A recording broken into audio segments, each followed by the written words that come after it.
Okay. So, we were looking at NP complete reductions. So, recall what it means for a problem, a decision problem to be NP complete. It must be in NP, and let me write this, right, and what this means is that every problem in NP reduces to pi in polytime,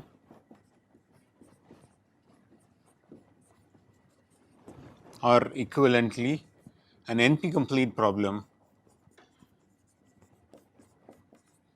reduces to pi.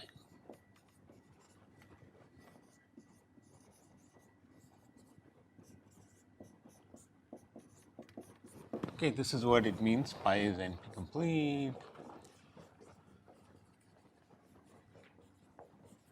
if these two happens. The equivalent definition of this is this. Okay, yeah.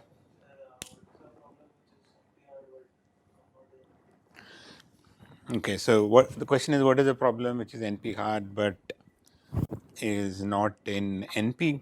You pick some optimization problem. Okay.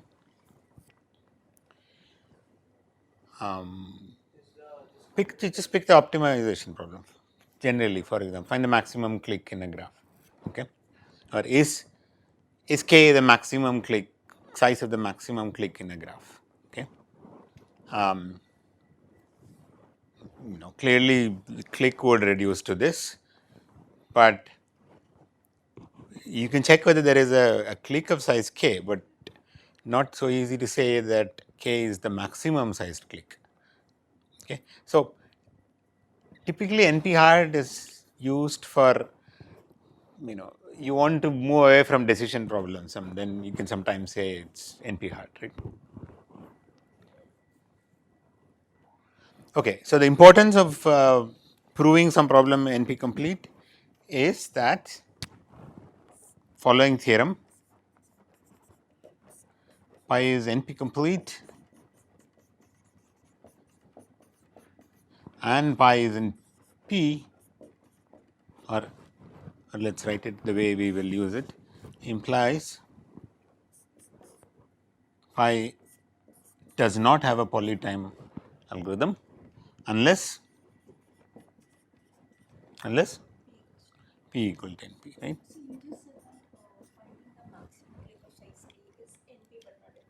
No, no, no. I'll come to that. Let me finish this. So this is the way we will use this. So the reason I want to prove some problem is NP complete is an evidence that it does not have a polytime algorithm, because it is believed that P is not equal to NP. Okay, so it's sort of trying to show a lower bound. No, what I was answering is that suppose I look at the following question: given a graph G and integer k, is k the size of the maximum click? Okay, it's not easy to see that it is an NP, because what would be, if the answer is yes, how would you convince me? What would be an easy proof, right? Just giving a click of size k is not enough. You have to argue that there is no larger click. So it's not, at least not easily in NP. But you can reduce click to this problem, right? Because if you can solve, is k the size of the maximum click? If you can solve this in polytime, then you can solve click in polynomial time. So it is one of those which is NP hard, but we don't know it's an NP. Okay.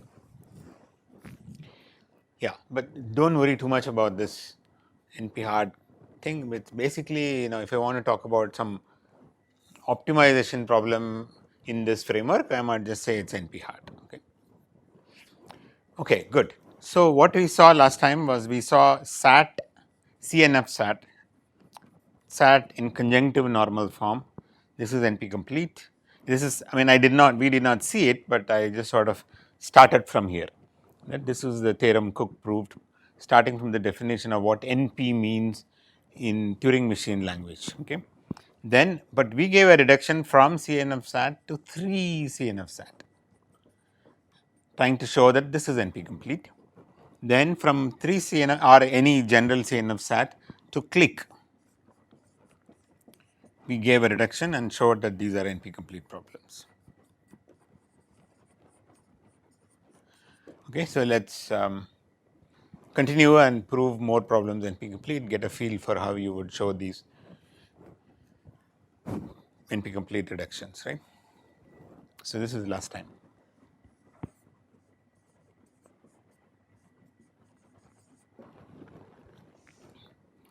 So one of the things easy thing to show is that independent set. Let's do it here. So given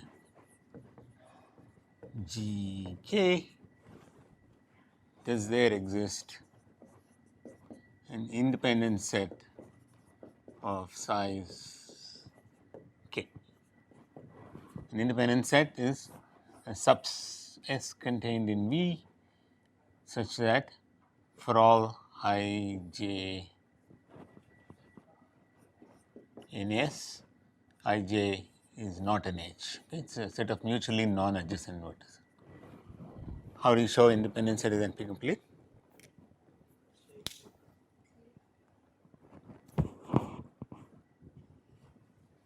Can you? Okay. So this reduces to the maximum click or to the click. Let's just follow this protocol, right? Very, very careful about. To show this problem as NP complete, first thing what do I have to show? Let's try and show it's in NP, right? So let me actually one proof at least. Let me do the whole thing because when you write proofs, I want to make sure that you don't miss this. Proof. It is an NP because S contained in V is a certificate for an S answer, and verification algorithm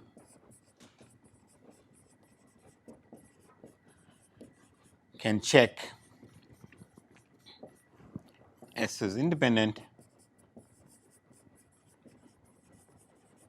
in, well, cardinal to S is K.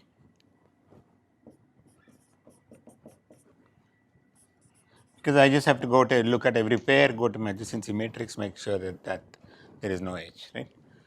So that shows that it is an NP. Now to show it is NP hard, what do I have to do?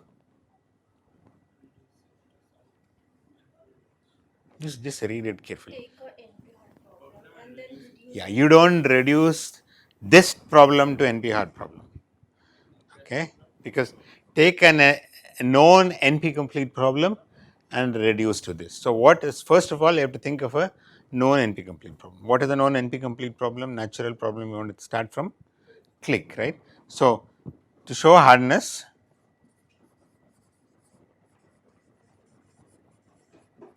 we will show click reduces to, so this is the language notation I used, to independent set.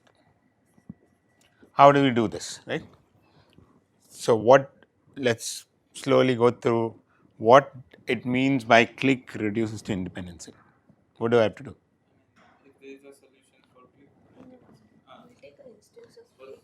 Take an instance of click. So what is an instance of click? Graph and?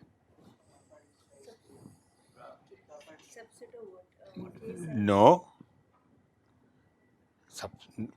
Graph and K, an integer. So an instance of click is a graph and an integer, right? Because you are asking the question, does this graph have a click of size K? So an instance here is G and k. Now, you convert this to an instance of independent set. So, that is your choice. This is where we do some work. What work do you want to do? What you want to get some g prime k prime here. So, what is your g prime? What is your k prime?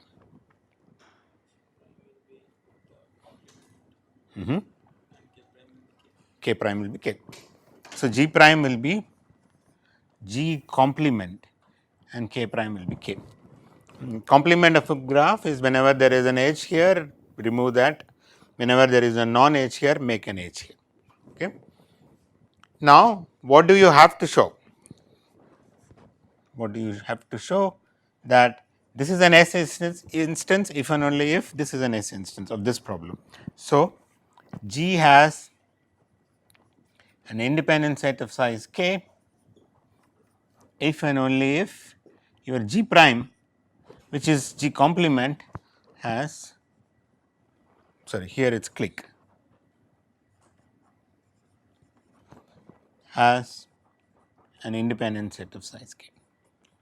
That is clearly true because that is the definition of complement. So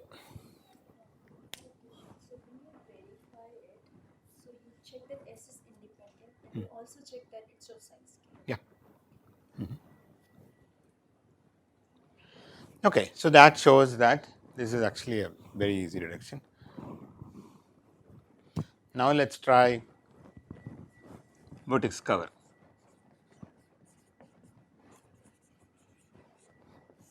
See, the complicated reductions are hard to come up with anyway, right?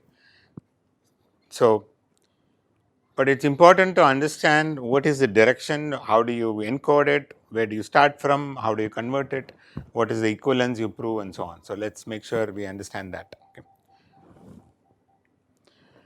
Okay, what is the vertex cover problem? Your input is again a graph G and an integer k. The question is, does there exist an S contained in V of G, kernelity of S is k, such that for all u v in E, u is in S or v is in S or equal. So, basically every edge should be covered by S, right. There must be some vertex of their two endpoints must be in, maybe both or equivalently G minus S is what? Is independent. It has no edges, right? Is edgeless.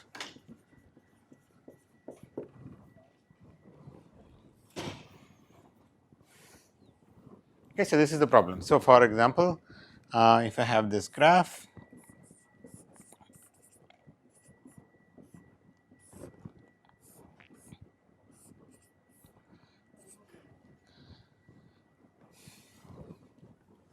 then I might pick this vertex, and this vertex. Do they cover all edges? So, this edge is not covered. So, I may pick this. Okay. So, this subset of vertices cover all edges, because if you give any edge u v, this is not covered. Okay. So, actually should I mean I could pick this, but then this will not be covered. So, I might as well keep these two.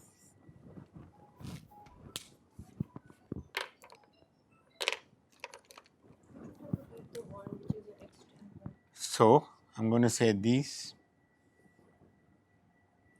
You don't need the one. I do not need this one. Okay.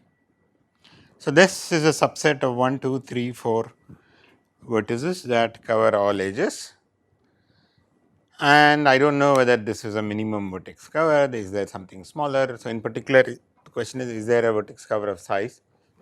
I am typically interested in at most k. Okay.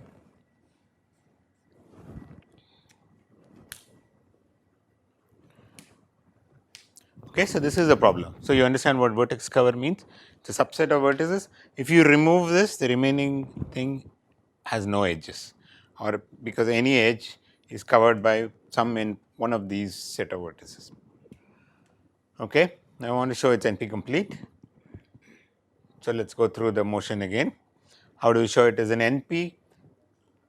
The certificate or the proof for S answer would be a subset of vertices. All I have to check, when we all did this, we check now, right, for this subset. Just go through every edge and check whether there are at least one of the endpoints is in S. So that's a verification algorithm which we'll do in some order m time, because I just go through every edge and see whether endpoints are in S. So it's an NP clearly. How do I prove that it is NP hard, or what is the reduction? Where do I start from?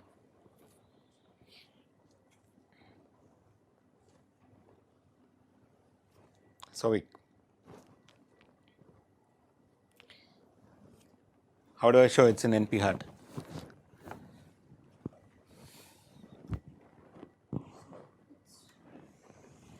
So first I have to think of what is the hard problem I'm going to start with to reduce to this.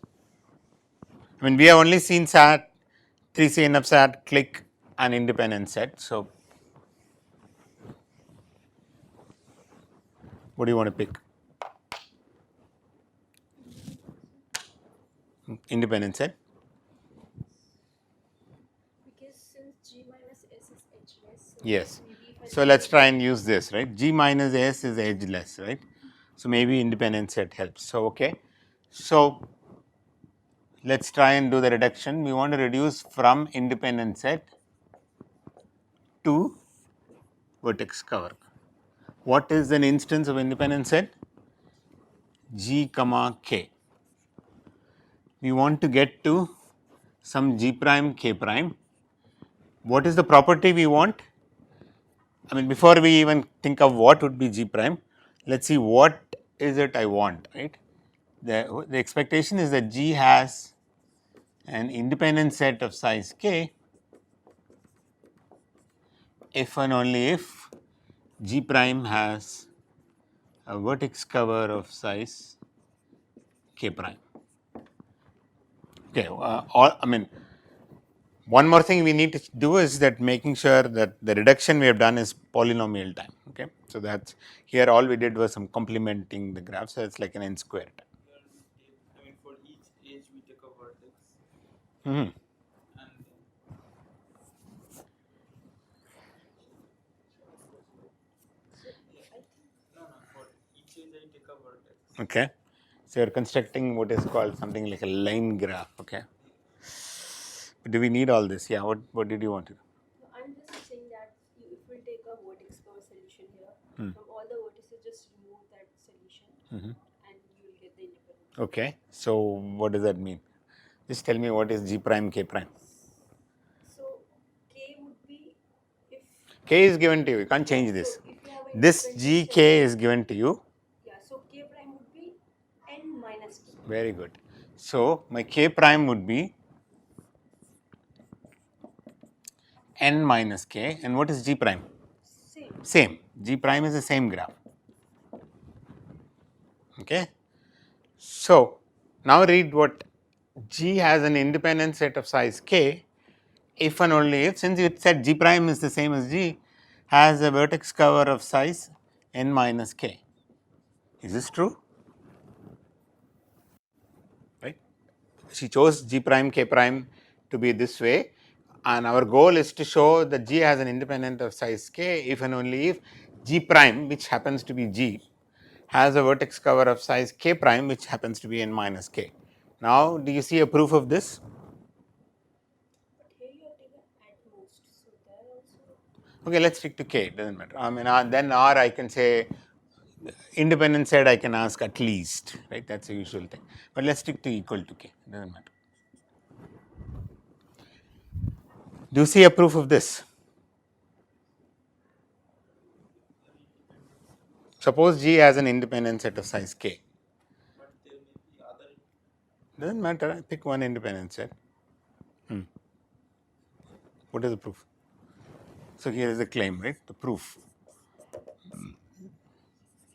Suppose S is an independent set of size k in G.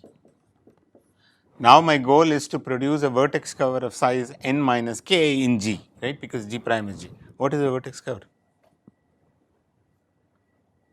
See, what we saw, so the observation is if you take the set complement of vertex cover, what do you get? Right? Suppose I name this 1, 2, 3, 4, 5, 6, 7. What we know is that 1, 3, 4, 7 is a vertex cover. 1, 3, 4, 7. What can you say about 2, 5, 6? The remaining vertices. 2, it, okay. In this example, it is. Will it always be independent? Yes, that is a definition. Definition of vertex cover is that if you remove this, remaining will be independent, right. So, that is all the observation we want to write. So, if S is an vertex independent set, so what is the vertex cover?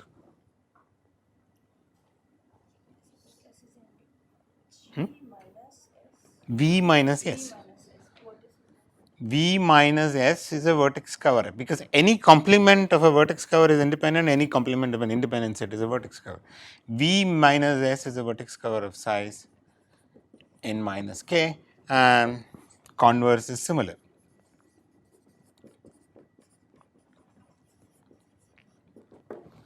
Because if you give me a vertex cover of size n minus k, I will just take the complement that must be independent set of size. So, it is fairly easy. So, it is not hard at all. Okay. Let us do slightly more involved and then I will let us do set cover.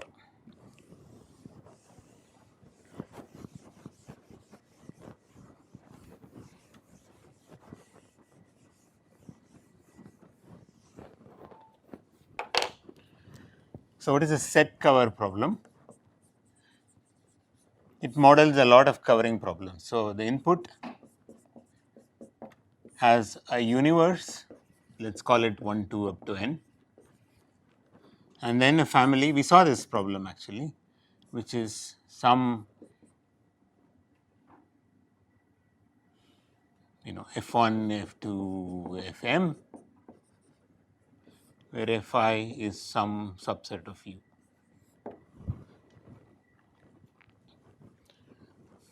And also an integer k. Okay. And what is the question?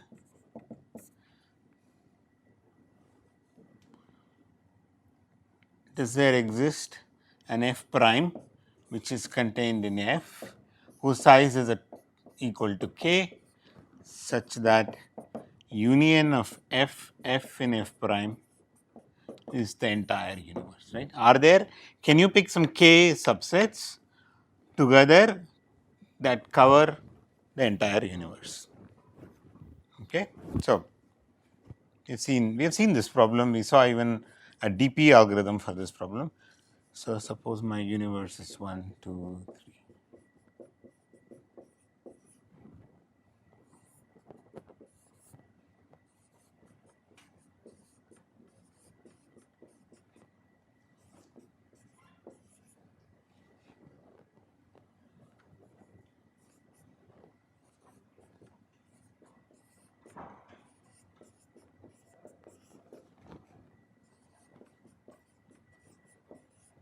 So, my f may contain sets like this and my k may be 2.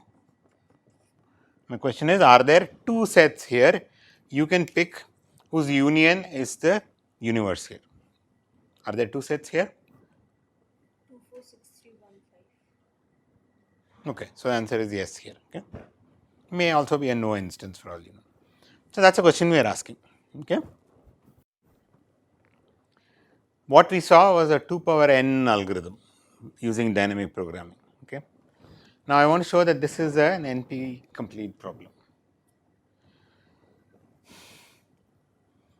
Okay. So, first step is to try and show it is in NP. So, what would be a proof of S answer?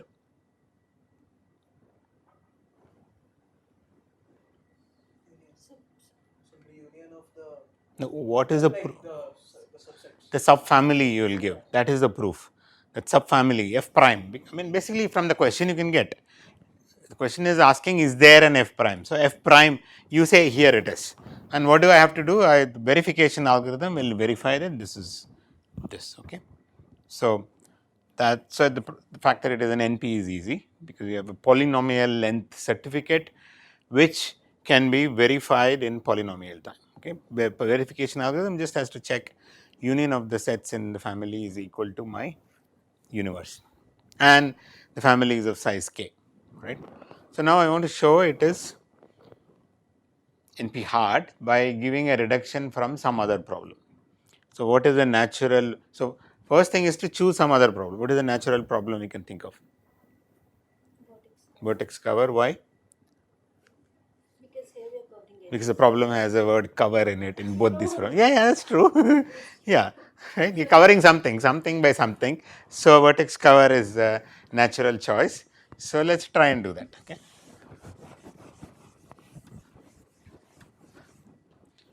Okay, what does that mean, right? So, I'm going to reduce from vertex cover to set cover,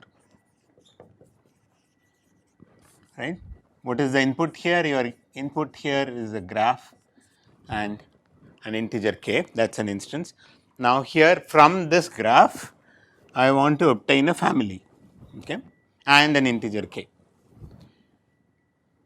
such that G has a vertex cover of size k if and only if this family has some k many sets that cover the entire universe. Okay. So, here you have vertices covering edges. So, what should be the universe here? Set of edges, because that is exactly what we want to cover. Okay, because we want to cover edges. So, I am going to put U is equal to E. Now, I have to think in terms of family. So, what are the sets in the family, right?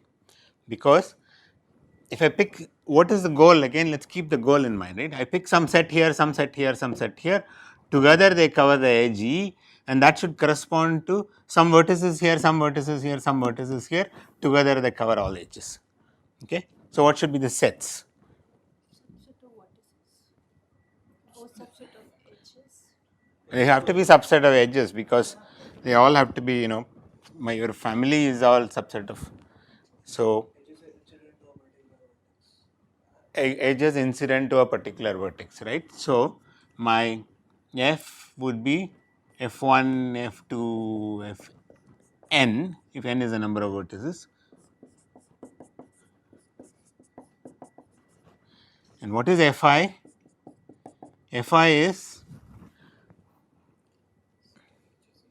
edges vertex I, right. Edges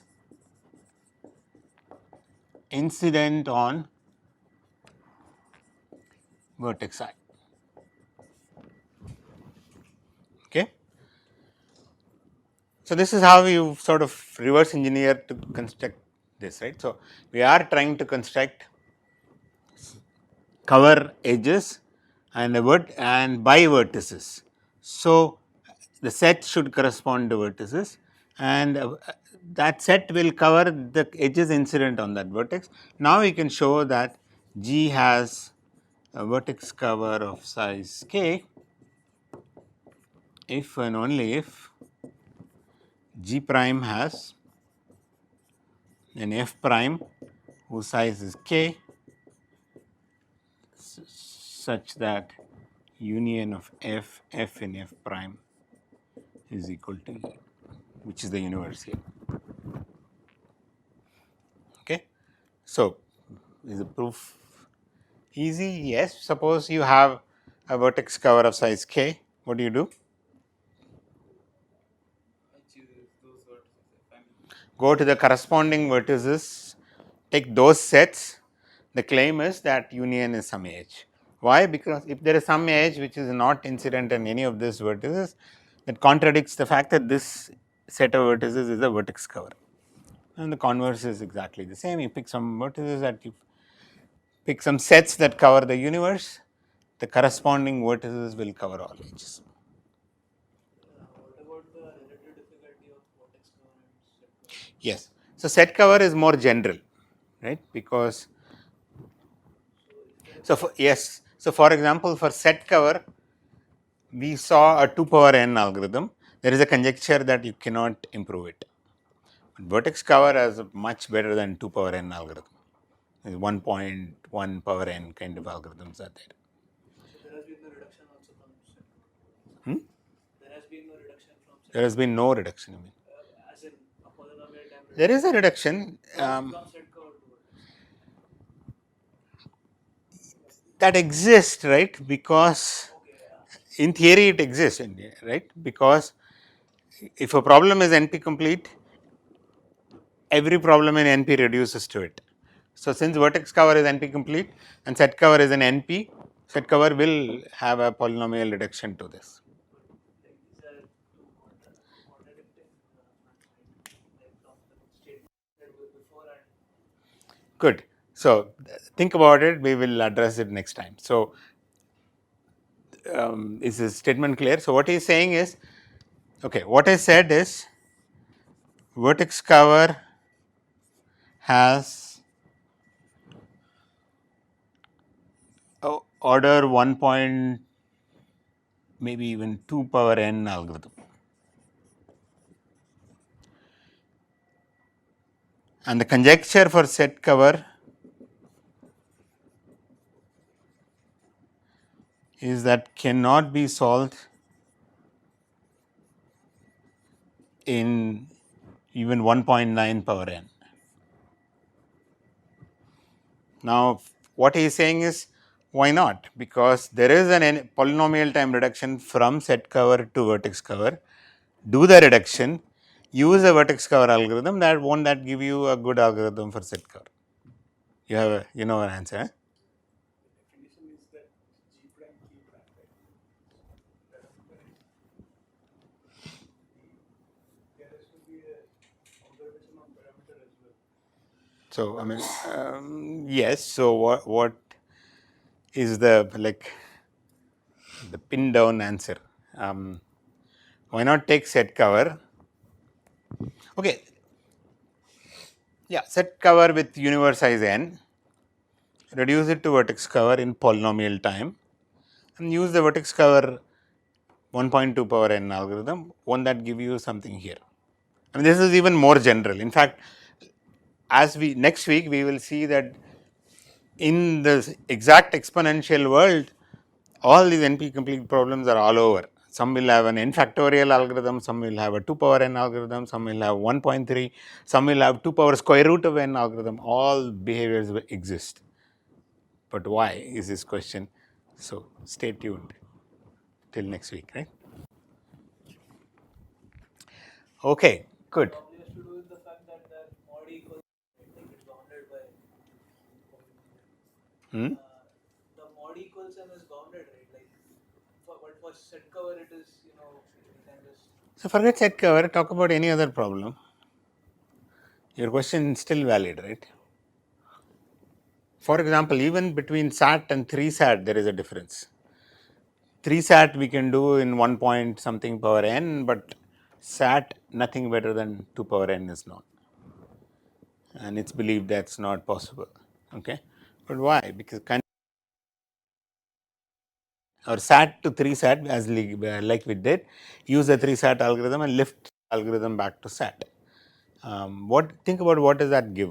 Yeah. so the reduction itself will lead to increase in n or something. Yeah, it's polynomial reduction. It can make n to n power 200 for all you care, right? Yeah.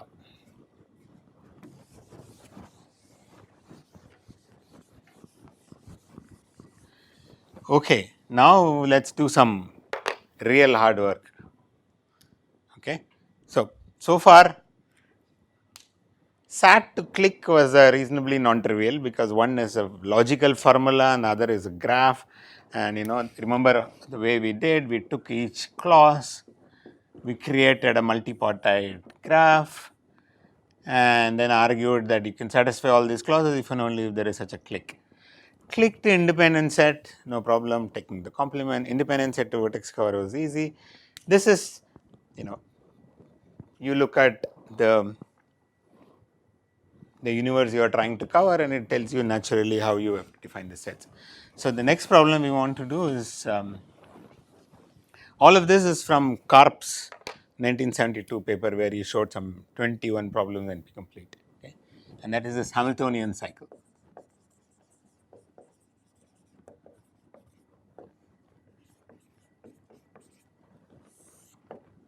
So, the input is just G, and the question is, does G have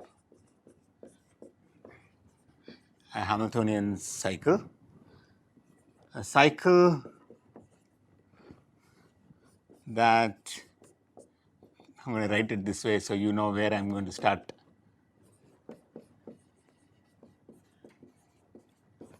Okay, a cycle that visits every vertex, right? That's a Hamiltonian cycle, exactly once.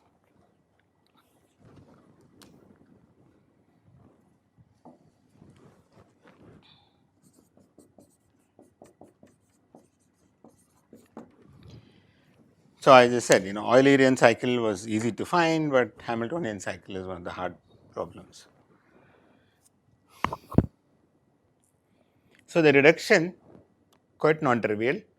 In fact, as I said, several of NP complete reductions bring in a lot of gadgets, and it is from okay.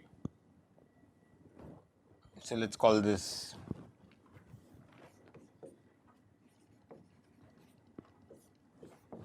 so it's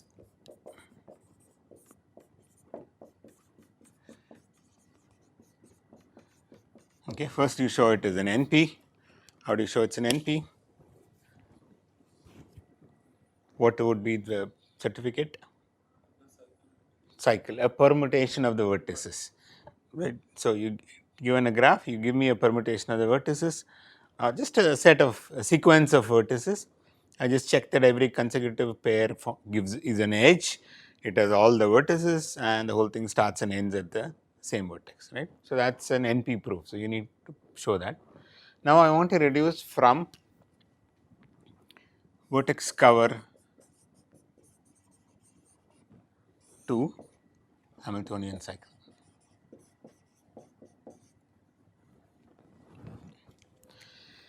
And the intuition is that somehow vertex cover a set of vertices that cover all edges, and here you are trying to cover all vertices here using edges.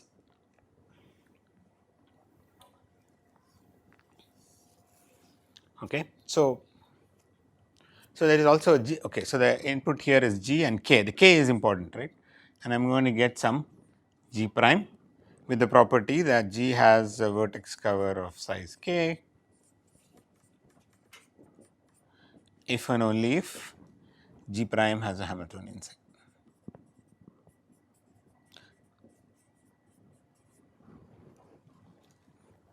Okay, let me actually do the easy proof first.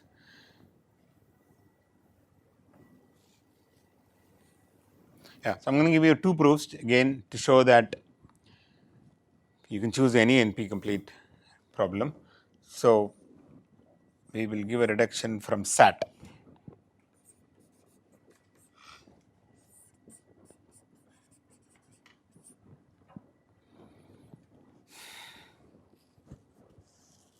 Or CN of SAT, right?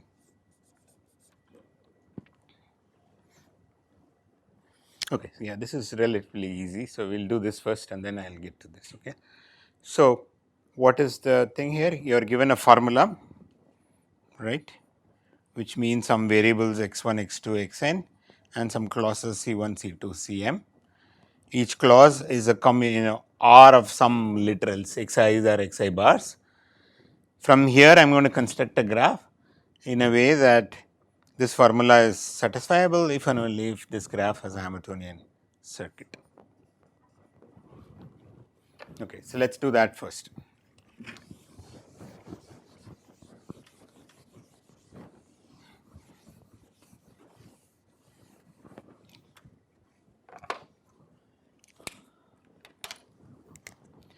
Okay, so what is the input? What is given to you? No, so you're trying to do this. So you're given some variables and clauses. So you have to live with this and construct your graph. Okay.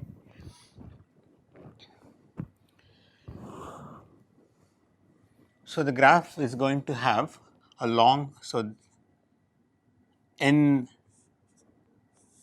long directed in both sides for each variable.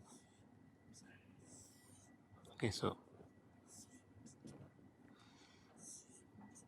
this is of length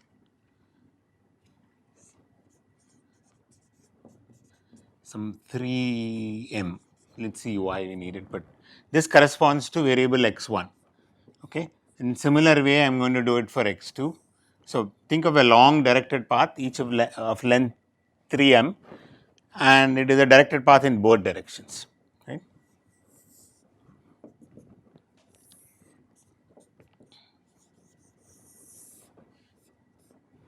And you have some t, some s. Okay, what do you think the direction correspond to? So I am trying to visit this graph and make a Hamiltonian cycle, right? Now the Hamiltonian cycle may, so I have edges to this and as well as this.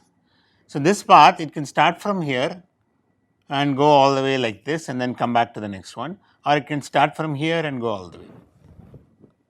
Okay, what do you think this direction correspond to? True or false, right? So my xi is true, means I will walk in one direction, false mean I will walk in the other direction.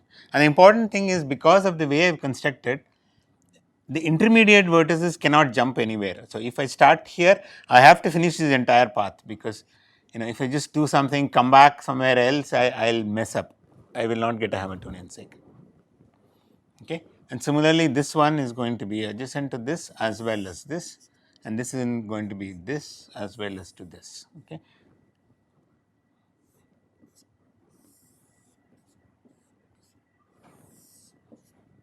Finally, this one will be adjacent, and T will be adjacent to S. Okay. First, this is my first cut graph. Okay. Does this graph have a Hamiltonian cycle? Yes, because I can start from S, visit this, come back here, visit, come back here, visit, come back here, and visit T, and then go back. Actually, how many Hamiltonian cycles are there? You have 2 raised to n Hamiltonian cycles, each one corresponding to 2 raised to n assignments. Okay, because I have a choice of going this way or that way. And as I said, since the intermediate vertices are not adjacent anywhere else, if I start here, I have to finish all the way and then look for the next step, because if I, yeah, okay. So I come here and I have this choice, or come here and this choice for each of this. So there are 2 choices for each one of them. So I have 2 power n choices. Once I finish, I have to go to T, because these guys are not adjacent to anybody else, and T is adjacent to S. So I can finish this Hamiltonian cycle. So there are 2 power n Hamiltonian cycles in this graph. Okay. Now I have to bring in what? The clauses, right? Because the C1, C2, Cm.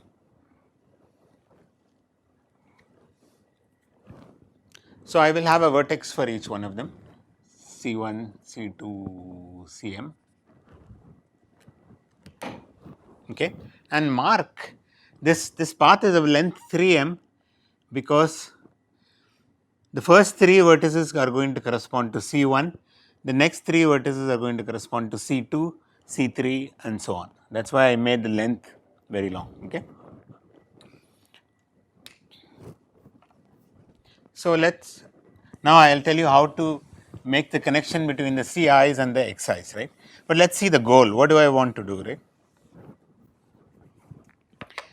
I want a satisfying assignment that satisfies the clause should correspond to a Hamiltonian cycle here, right. So, what I will do is I look at every clause and say, okay, who is satisfying you? Suppose there is a satisfying assignment. I ask C1, okay, who is satisfying you? And you say, oh, C1 has an x3 bar, so x3 equal to 0 is satisfying it. Then I would traverse x3 this way because it's x3 bar, and in that path I will go and grab C1.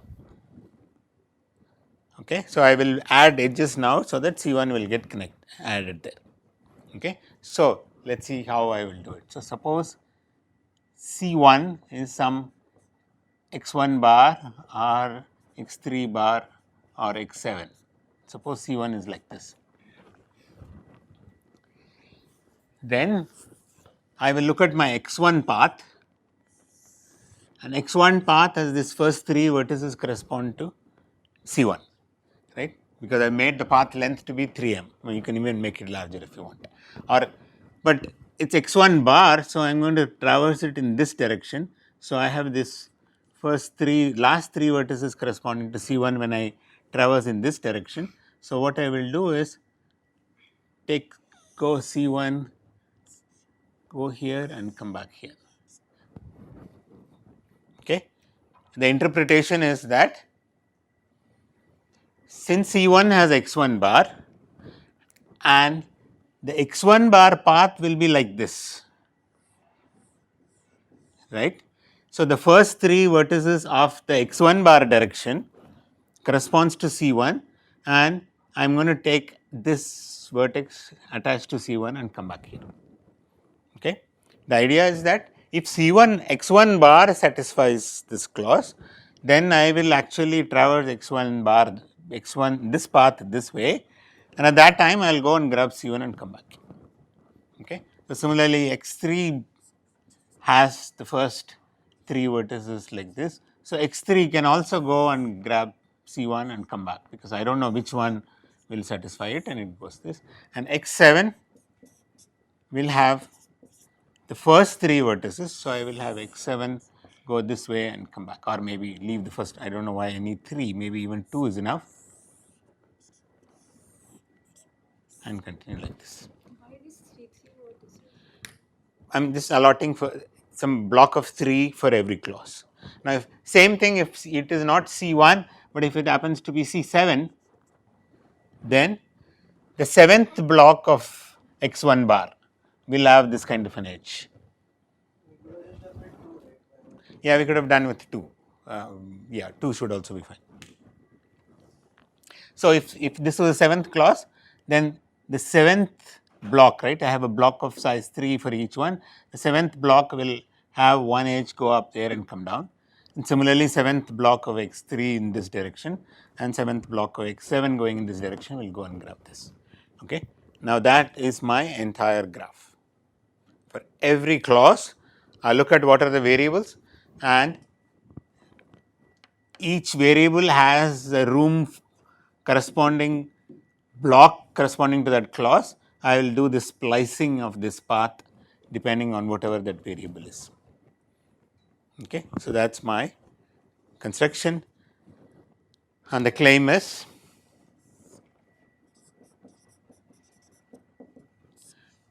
f is satisfiable if and only if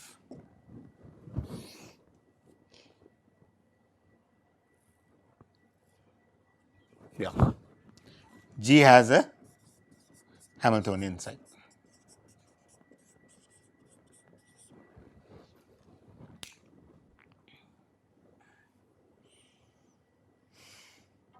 So, one direction is easy the way we constructed, because if f is satisfiable, there exists an assignment that satisfies all these clauses. So, traverse the Hamiltonian path here according to that. So, in that satisfying assignment, if x1 is false, I am going to start from S and then traverse this from right to left. And if x2 is false, I'll go here, traverse from right to left. x3 is true, I'll come down here, traverse left to right, and so on, and do this path. And then I ask for each of these clauses, who is satisfying you? Okay, C3 is, let's say, satisfied by x4 bar, then in the x4 direction, x4 bar direction, as I was traversing, I'll go to the third block. I know there will be an edge, the way we have constructed an edge from here to go to C3 and come back. So, traverse that path and grab C3 and come. Okay. So, this way you will be able to traverse all these paths and the CIs and S and T, and it will be Hamiltonian cycle. Converse requires a bit more work to argue. Suppose G has a Hamiltonian cycle, then the first observation is that I mean, this Hamiltonian cycle has to be like this. Okay, that's all you have to argue.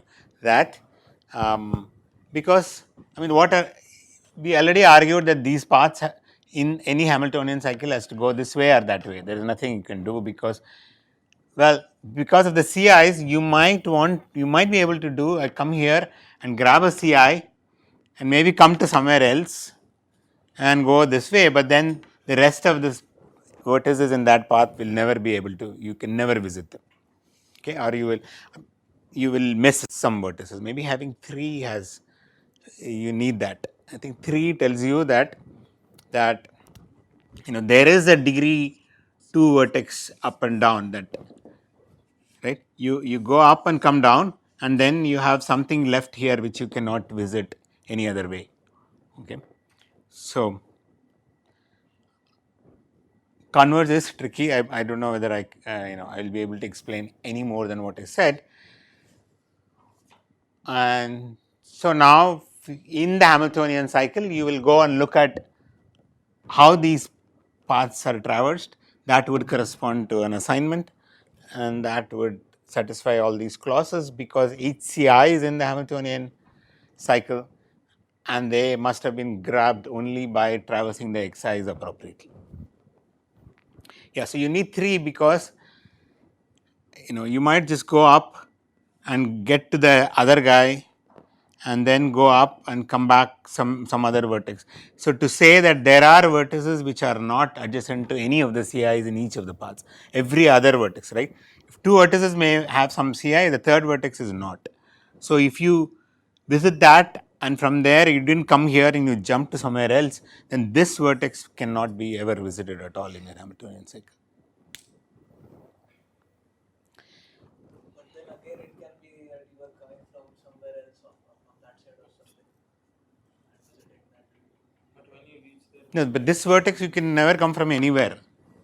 okay, Because this vertex is not adjacent to any of the CIs at all, because I left blocks of this 3, one of them is kept with no adjacency to CIs.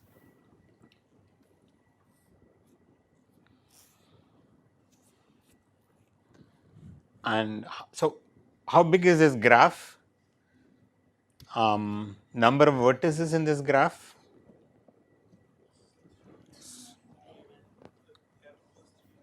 So, number of vertices would be 3mn plus 2 plus m, and number of edges would be, for this will be 6mn among these guys. And then depending on the length of these clauses, if you start with 3 CNFs, then that will be like, you can work that out basically. So, each variable would correspond to 2 edges. If you are working with 3 CNF, then there will be like 6m plus the edges like this, I don't know. So, maybe but 2n plus 2 or something. More importantly, it is just polynomial in m and n. So, the whole reduction is polynomial, and we are done. Okay. Okay. So, one has to just take an example, draw it and see how it is, but you see the way we have constructed the CIs and the way we added the edges, is to make sure that the converse goes through. Okay, so let me give another proof from vertex cover. Yeah, I mean,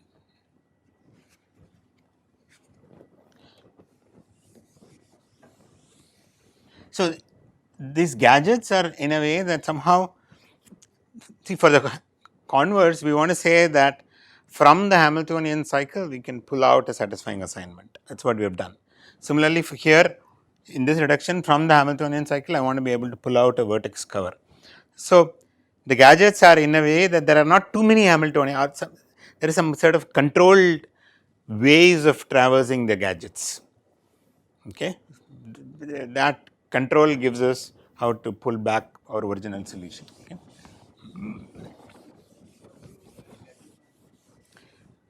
I'll tell you. I mean, in fact, I mean these are gadgets, but yeah. But let's do this vertex cover reduction. I'll show you this reduction, right?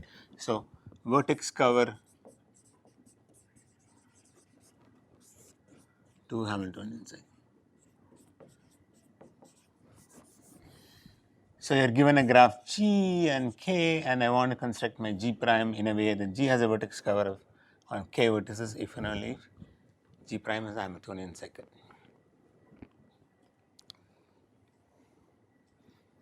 Right. So this has a this kind of a gadget. Okay, for an edge.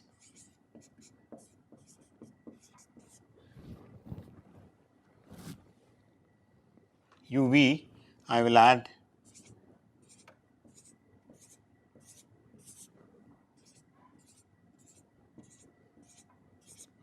so let's call this UV1, UV2,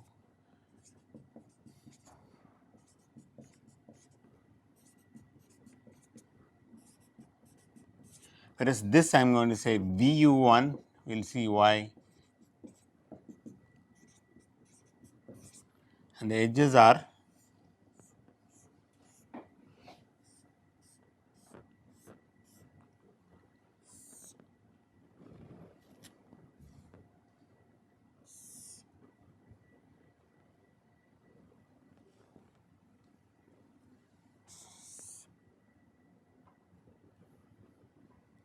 this.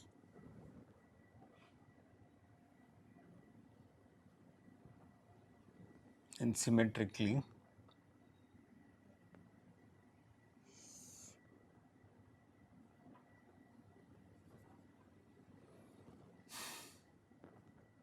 yeah, okay.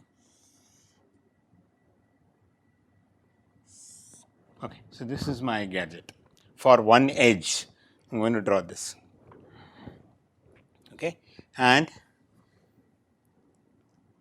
these intermediate vertices have no connection outside.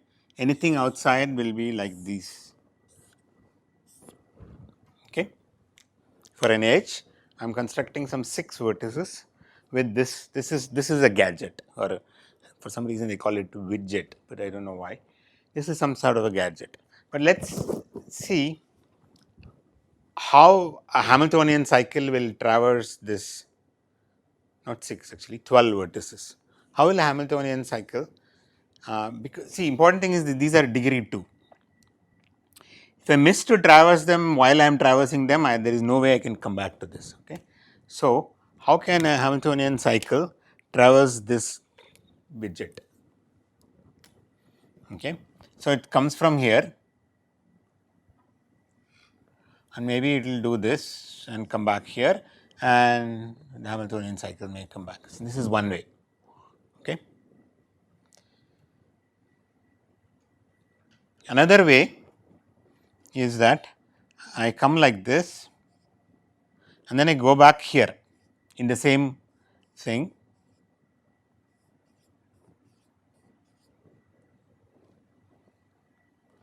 Then I come back here.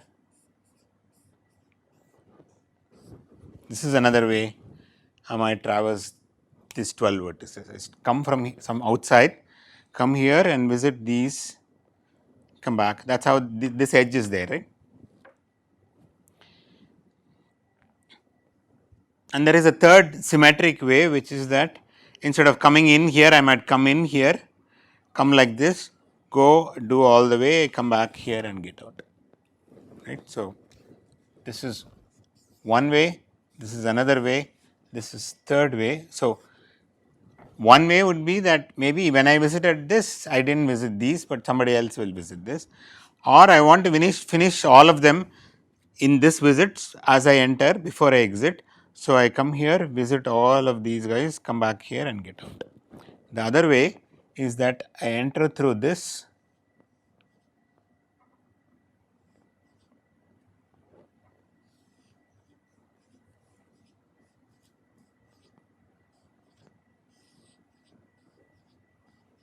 and get out.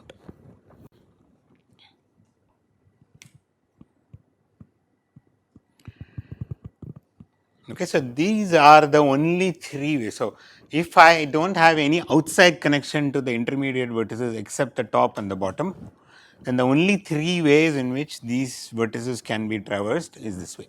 Okay, this is the first thing you need to convince yourself. Okay.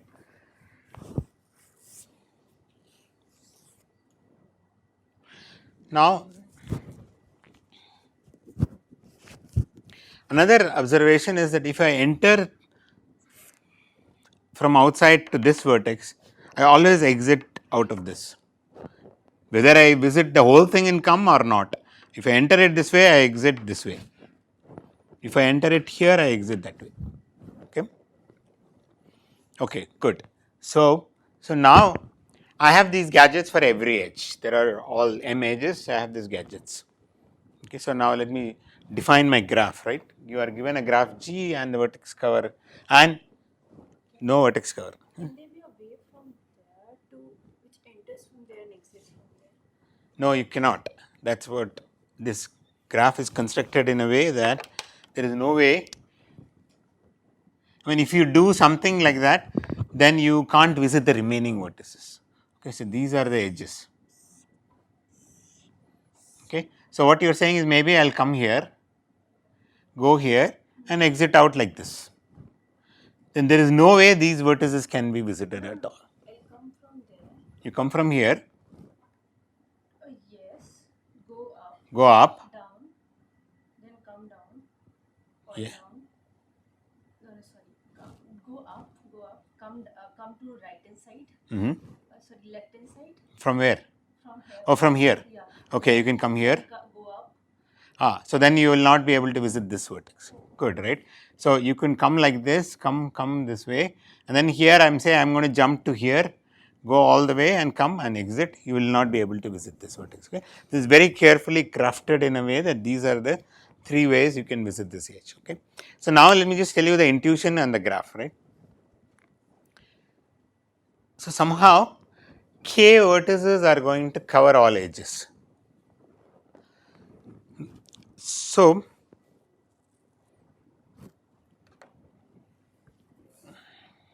okay, so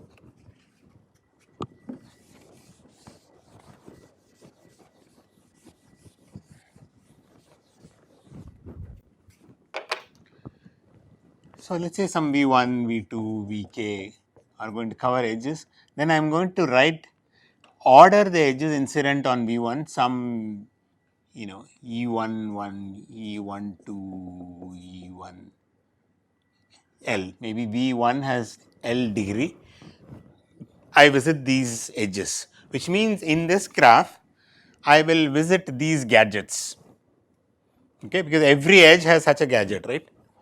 So, I will visit these edges and then I go and visit similar thing for V2's list, and finally, I will have Bk's list, and the goal is that eventually, since this covers all edges, you would have visited all the gadgets. Okay.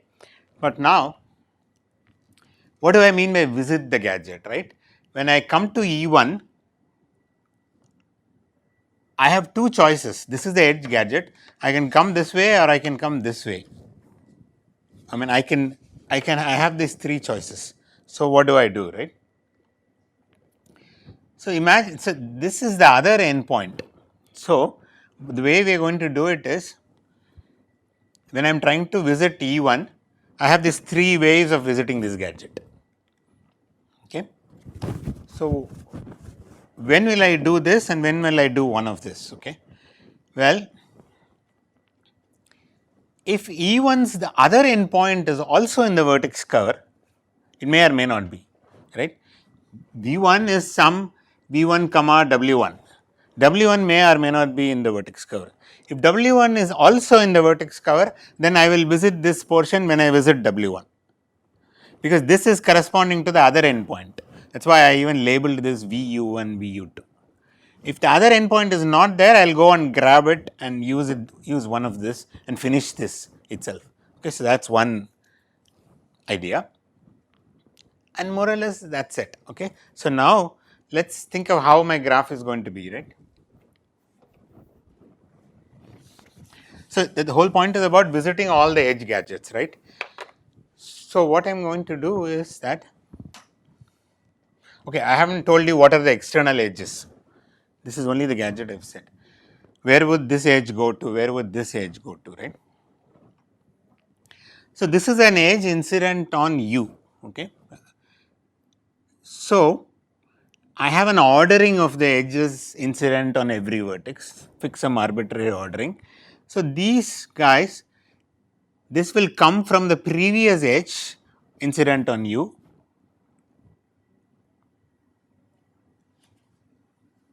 or this will come from the previous edge and this will go to the next edge. Okay.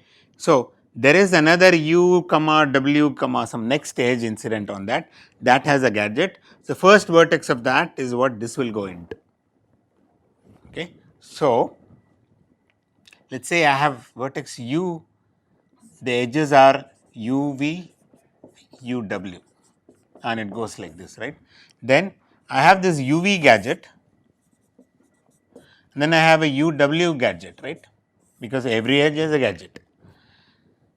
So, the last vertex of this, the 6th vertex, will go to the first vertex of this, because the idea is I am going to traverse every edge of these vertices in order. So, this UV's first vertex, the last vertex will go to the next one, this guy will go to the next first U of the next edge gadget, and so on. Finally, they will all come to, I will have some k vertices here, because we are talking about vertex cover of size k. So, all of these guys will have, so these S1 will go to first vertex, first edge gadget, first vertex is the first edge gadget of every vertex. Then the 6th guy will go to the next edge of that corresponding thing. So, this corresponds to U, this corresponds to V. Same thing happens with V also. Okay. So, that is the whole graph with k vertices here. This is where they will originate and they will all come back here.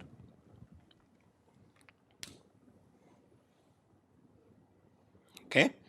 So, let me say again the graph, right. So, you have these gadgets and you have these k vertices, and for every edge I am going to have an ordering of the edges incident on that. Then the last vertex of that corresponding thing, the first guy, will go to the first vertex of the next edge in that ordering and first vertex. Then the last vertex will go to the next edge and so on. Similarly, this side, because this is an ordering of the edges corresponding to V, first vertex, and all of them will originate from SIs and end here. That is my whole graph with all these gadgets, right. Now, the claim is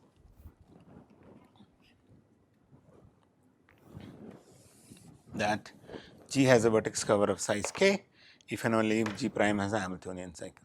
Why is that? Suppose G has some k vertices that are in the vertex cover forward direction.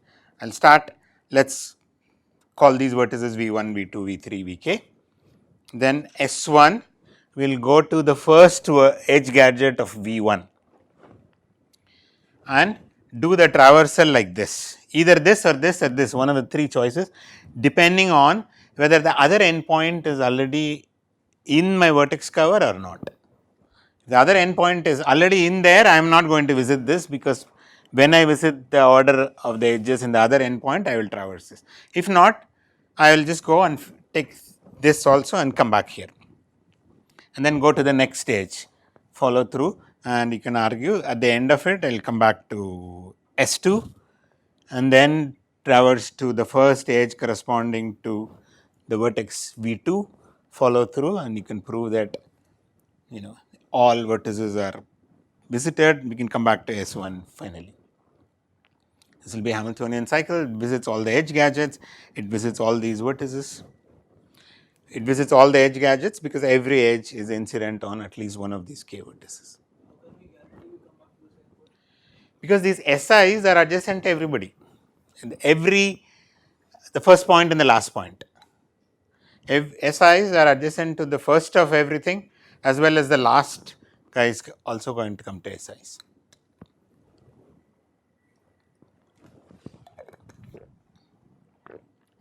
And conversely, if you have a Hamiltonian cycle, you look at the Hamiltonian cycle from basically from the SIs, see the first vertex you go to. That vertices correspond to your vertex cover. Look at the SIs, they are all in the Hamiltonian cycle, they are all visited, and see where does S1 go to? Well, S1 go to vertex u comma v comma 1, then u is the vertex I am going to choose.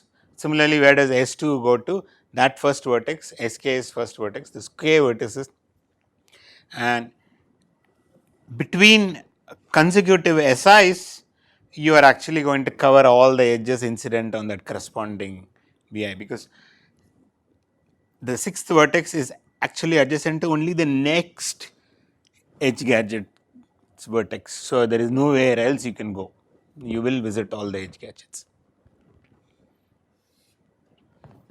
Okay. So, So once use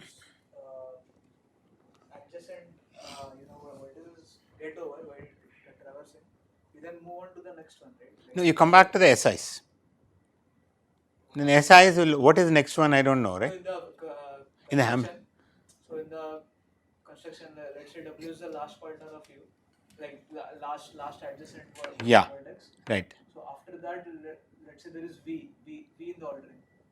No, it's ordering or edges. We are ordering edges, right? So, this is my E1, this is E2, this is E3, because these gadgets are for edges. So, once I finish with this edge, if it is U, then that sixth vertex here will come back to all these guys.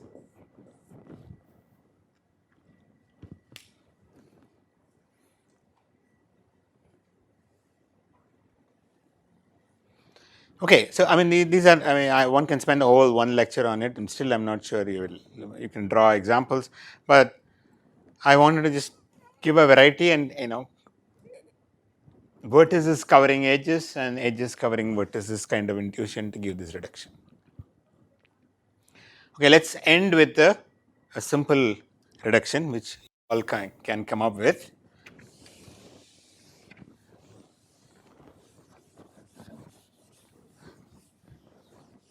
That's the traveling salesperson problem.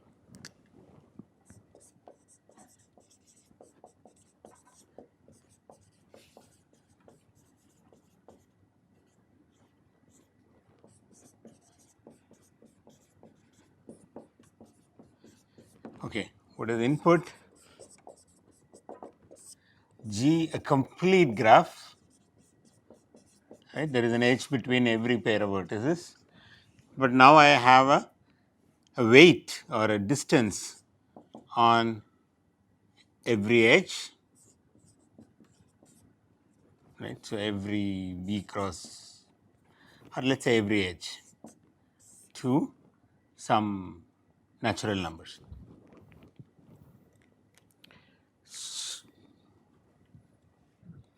And I am also given an integer k,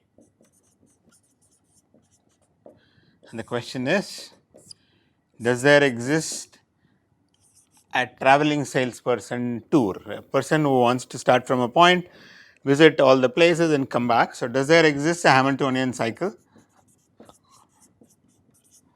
whose total length is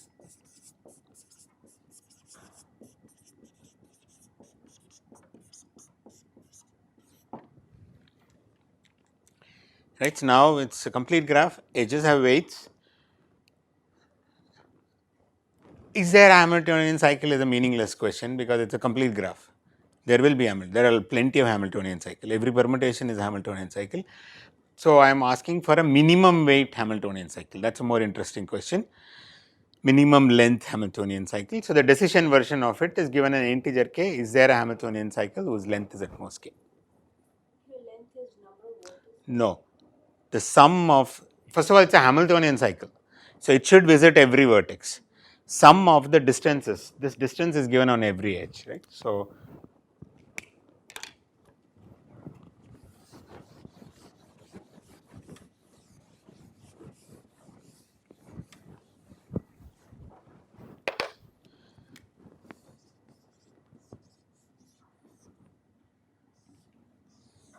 this distance may be 5, 3, 2, 4, 1, 5. Okay, so let's say B, C, D. So if I do a ABCD Hamiltonian cycle, ABCDA, then it's 3 plus 2, 5 plus 5, 10 plus 1, 11.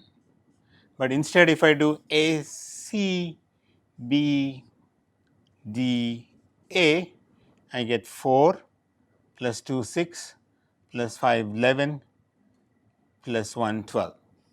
It's not a complete graph, right? Hmm? It's not a complete graph. It is a complete graph. There's no. Oh, acha. So among all these Hamiltonian cycles, I want to find the minimum. So I ask, is there one of size at most k? So is it an NP? These things you guys should do it. It's one of the easy reductions. Is it an NP? What do you do? What is the certificate? Give a cycle whose total length is at most k. That's a proof. I will just run through and check the edges, make sure it is a Hamiltonian cycle, its total length is at most k. What do you want to reduce from? Hamiltonian cycle. Let's see how we would do it, right?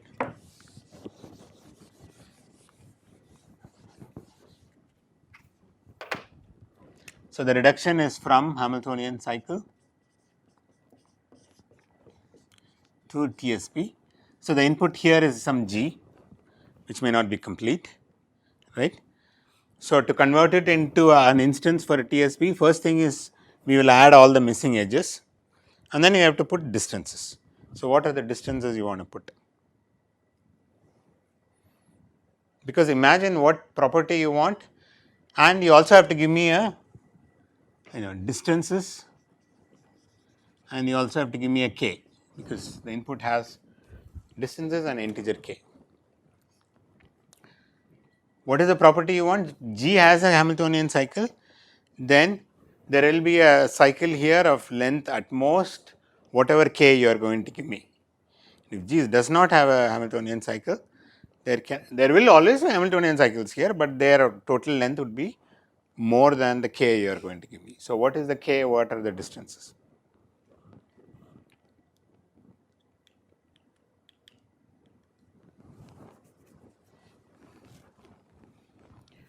Ideas? Yes, from there.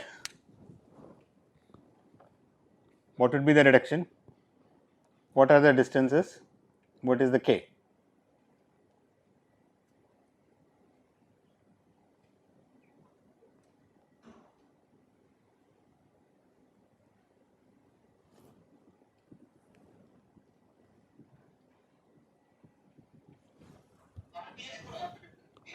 Sorry? All the distances to be 1. Okay, remember this graph has some edges and non-edges also. So I have to make it complete and then add edges.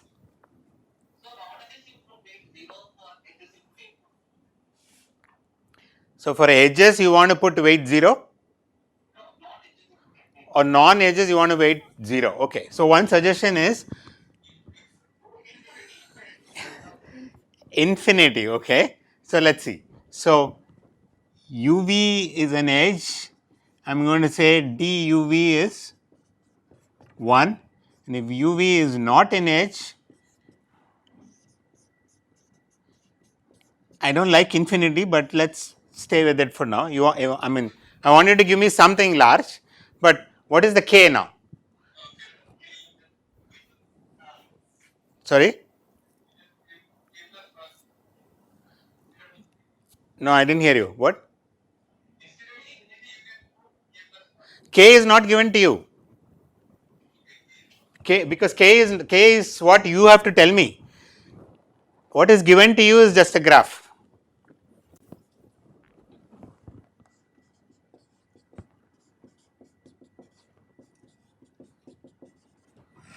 But we will figure out what you want to put it. Now, what is k? K is the total. So, if G has a Hamiltonian cycle, then there is a Hamiltonian cycle in this G prime with the total distance at most something, and if G does not have, then there is no such thing, right. That is the k. What is k? N, right, n. So, I am going to say put n here for every edge, 1 for every non-edge, infinity. Now, if G has a Hamiltonian cycle, there is a Hamiltonian cycle with total length n, because take the original Hamiltonian cycle, they all have distances 1. So, you will have n, and if G does not have a Hamiltonian cycle, any Hamiltonian cycle you produce will have one of the non-edges, and so there will be an infinity sitting there. So, what do you want to put for infinity now? N plus 1, right. Yeah. So, G has a Hamiltonian cycle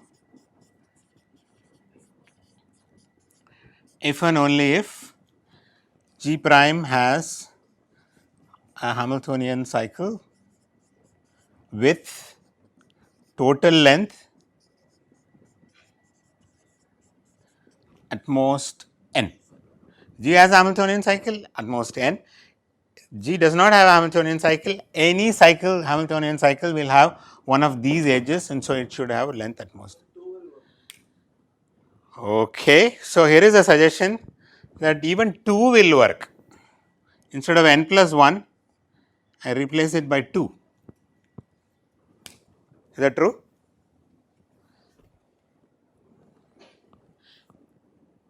Do you agree that even instead of n plus 1, I put 2, even that will work. If G has a Hamiltonian cycle, yes, there is a cycle of length at most n.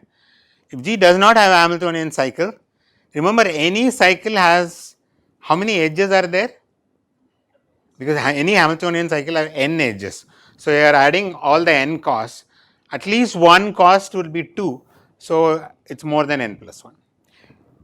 Now, showing 2 makes it more interesting. Now, you can say Hamiltonian cycle with edge weights 1 and 2 is also NP complete, right. That is what we have shown now. Saying it this way now looks stronger, because this says that even if the edge weights are 1 and 2, the problem continues to be hard.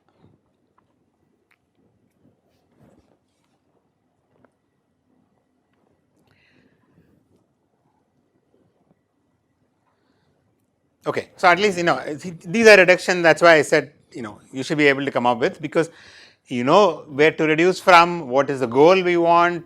So, to get from here to here, what do we have to do, and everything falls in place. And there are a couple of problems in the assignments. Try them and get a feel for this thing. What we will do next week, a couple of lectures where we spend time on, okay, if the problem is NP complete, what do we do, right? We know that there is no polynomial time algorithm possible unless p equal to NP, but these problems need to be solved. So, what do we do? There are approaches that have emerged over the last 10, 15, 20 years.